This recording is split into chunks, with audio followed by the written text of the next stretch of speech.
Hey gang, this video was brought to you courtesy of this extremely cozy closet. So today's fitness question is, do I need to be sore after every workout in order to gain muscle faster? Now the short answer to that is no, and the long answer is no. Let me clarify. Okay, so what is that muscle soreness you experience the day after, and then that peaks 48 to 72 hours after a really excruciating workout? While no one really knows what catalyzes the experience of delayed onset muscle soreness, it's associated with an inflammatory repair response that the body produces after muscle cell damage occurs. Now, the most common form of exercise to produce muscle cell damage and hence muscle soreness is eccentric overload. Now, eccentric overload describes the application of tension to a muscle while it is being stretched. So you can imagine that if I'm flexing my bicep and shortening these muscles, I'm contracting it concentrically.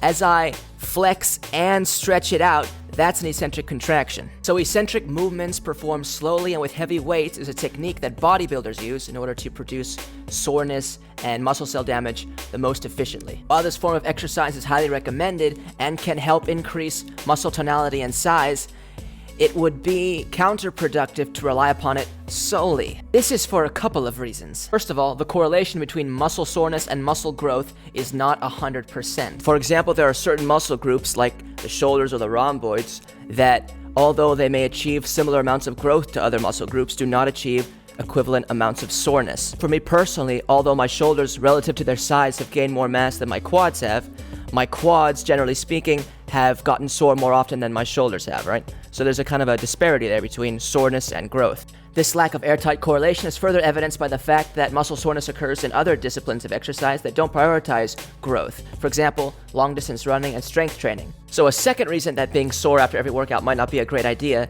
is that muscle soreness itself is just the feeling of severe muscle damage. What that means is when your muscles are sore, they actually can't work properly. Too much soreness can reduce your muscle's ability to generate force by up to 50%. Too much soreness prevents you from properly being able to contract the muscle. Too much soreness drastically lengthens the recuperation time for that muscle. And because muscle hypertrophy training relies to some degree on accumulated volume, if you have to work out the same muscle group multiple times per week in order to achieve hypertrophy, then if you're always sore and the quality of your contractions and force capacity has been reduced, then those other workouts will be less effective. Thirdly, because muscle soreness generally is a result of novel stress on a muscle, constantly chasing soreness can prevent you from accruing the benefits of progressive overload training, which is another route to hypertrophy. Progressive overload is where you take an exercise and over time manipulate the volume, the sets, the reps, and the weight in order to get bigger and stronger in that movement. And because the body adapts to movement,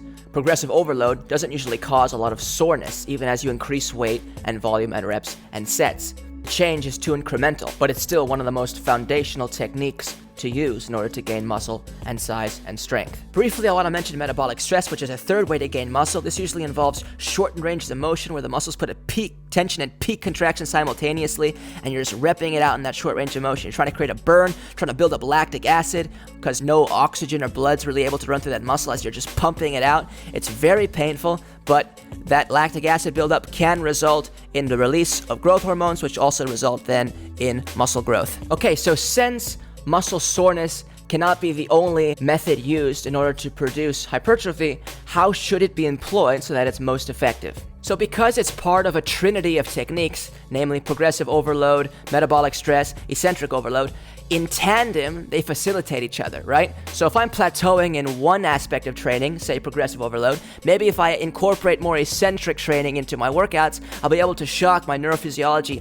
back into a positive feedback loop of growth. It can also help you to figure out what muscles you're working during an exercise. So for example, if you were doing squats in order to work your quads and the next day you're butt sore, your technique was probably a little off. You were working the wrong muscles, right?